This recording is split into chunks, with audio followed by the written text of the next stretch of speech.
Hi friends, அஸ்ஸலாமு அலைக்கும். இன்றைக்கி நம்ம எஸ்கே கிச்சனில் நல்ல முறுமுறுன்னு ஹோட்டல் ஸ்டைல் முறுவல் தோசை வீட்டிலையே எப்படி செய்யணுங்கிறத பார்க்கலாம். வீடியோவை ஸ்கிப் பண்ணாமல் பாருங்கள் சிஸ்டர். நம்ம வீட்டு பிள்ளைங்களுக்கும் முறுவல் தோசை, நெய் தோசை இது எல்லாமே ஹைஜீனிக்கான முறையில் செய்து கொடுக்கலாம். முறுவல் தோசைக்கு அரிசி உளுந்து எவ்வளோ போடணுங்கிற மெஷர்மெண்ட்டும் வீடியோவில் இருக்குது. வாவ், பாருங்கள் முறுவல் தோசை எவ்வளோ கிறிஸ்பியாக இருக்குன்னு.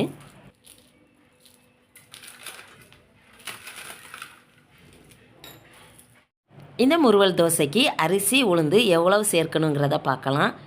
ஒரு பவுலில் வெள்ளை உளுந்து, முழு உளுந்து 1 கப் சேர்த்துருக்கேன். இதை தண்ணீர் ஊற்றி க்ளீன் பண்ணிடலாம்.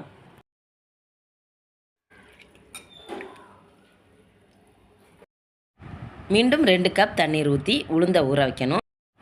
அடுத்து ஒரு சின்ன பாத்திரத்தில் 1 டீஸ்பூன் வெந்தயம் சேர்த்து தண்ணீர் ஊற்றி இதையும் ஊற வைக்கலாம்.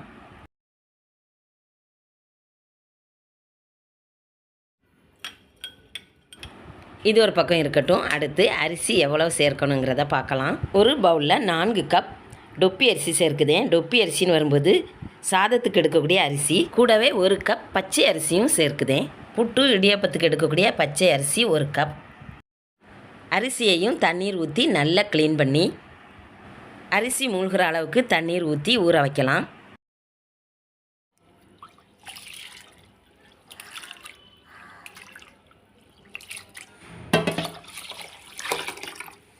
இந்த அரிசியும் உளுந்தும் 4 மணி நேரம் ஊறட்டும். அதிக நேரம் ஊற வச்சிங்கன்னா மாவில் புளிப்பு வந்துடும், தோசையில் கலர் மாறும், சுவையும் குறைஞ்சிரும். அரிசியும் உளுந்தும் ஊறட்டும். 4 மணி நேரம் கழிஞ்சு பார்க்கலாம். பாருங்கள், உளுந்தும் வெந்தயமும் நல்லா ஊறிட்டுது. 4 மணி நேரம் முடிஞ்சிட்டுது. உளுந்து கூட வெந்தயத்தை சேர்த்து ஃபஸ்ட்டு உளுந்தை ஆட்டி எடுக்கலாம். நான் கிரைண்டரில் தான் ஆட்டுதேன். கிரைண்டரை க்ளீன் பண்ணி உளுந்தை ஃபஸ்ட்டு போட்டாச்சு. இதுக்கு அதிகமான தண்ணீர் சேர்க்காமல் ஆட்டணும். உளுந்து கொருன்னு இல்லாமல் நல்லா ஆட்டி எடுக்கணும். இப்படி எடுத்து விட்டிங்கன்னா கீழே பந்து போல் விழணும். இந்த மாதிரி மாவை செக் பண்ணி எடுத்துட வேண்டியதான். அடுத்து க்ளீன் பண்ணின அரிசியையும் இதே கிரைண்டரில் போட்டு ஆட்டி எடுக்கணும். அரிசி மாவு நல்லா மைய அரையக்கூடாது. ரவை பதத்திலிருந்து கொஞ்சம் நொறுங்கி வரும்போது எடுத்துட வேண்டியதான். அரிசி மாவு ரவை பதத்துக்கு வந்துட்டுது. இந்த டைமில் எடுத்து வச்சுருந்த உளுந்து மாவையும் இது கூட சேர்த்து கிரைண்டரை ஓட விட்டு மிக்ஸ் பண்ணி எடுத்துடலாம். முறுவல் தோசைக்கு மாவு அரைச்சி எடுத்தாச்சு. இதை ஒரு பவுலில் ஊற்றுதேன். நான் இப்போது பாதி மாவு தான் எடுத்திருக்கேன். மீதி மாவு வேற ஒரு பவுலில் இருக்குது.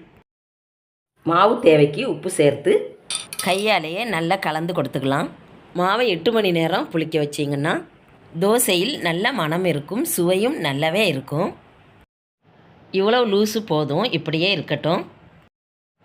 மாவை நல்லா கலந்து சூடான இடத்துல வச்சிங்கன்னா குயிக்காகவே புளிச்சிரும். மாவு அப்படியே ரெஸ்ட்டில் இருக்கட்டும். அடுத்து பார்க்கலாம். 8 மணிக்கூர் முடிஞ்சு ஓப்பன் பண்ணிட்டேன். பாருங்கள், மாவு நல்லாவே பொங்கி வந்திருக்கு. பார்க்கறதுக்கு நல்லாவே தெரியுது. முறுவல் தோசைக்கு இவ்வளவு லூஸ் இருக்கணும். இதை விடவும் திக்காக இருக்கக்கூடாது, இதை விடவும் லூஸாகவும் இருக்கக்கூடாது.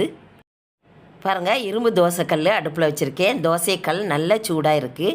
கொஞ்சமாக தண்ணீர் தெளித்து நல்லா தொடச்சி எடுத்து தோசை மாவு ஊற்ற வேண்டியதான். உங்களுக்கு தோசைக்கல்லில் தோசை வராமல் இருந்துன்னா நல்லெண்ணெய் ஊற்றி நல்லா தொடச்சிக்கணும். பாருங்கள், பெரிய தோசைக்கல் ஆனதுனால ஒரு பெரிய கரண்டி ஃபுல்லாகவே மாவு எடுத்து இது ஃபுல்லாக சுற்றி ஊற்றிருக்கேன். கூடவே கொஞ்சமாக 1 ஸ்பூன் நெய் அல்லது நல்லெண்ணெய் ஊற்றி தோசை ஃபுல்லாக சுற்றி ஊற்றிடுங்க. தோசையில் ஃப்ளேவருமே நல்லாவே இருக்கும். அடிப்பக்கமாக செவந்து வர்றதுக்கு டைம் விடணும். லைட்டாக செவந்து வரும்போது நெய் அல்லது எண்ணெய் சேர்க்கலாம். பெப்பர் தோசையுமே இதே மெத்தேடு தான்.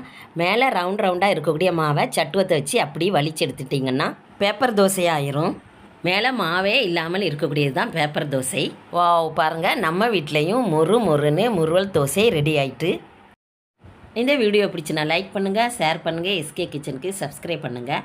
மீண்டும் அடுத்த வீடியோவில் சந்திக்கலாம். தேங்க்யூ. அஸ்ஸலாமு அலைக்கும்.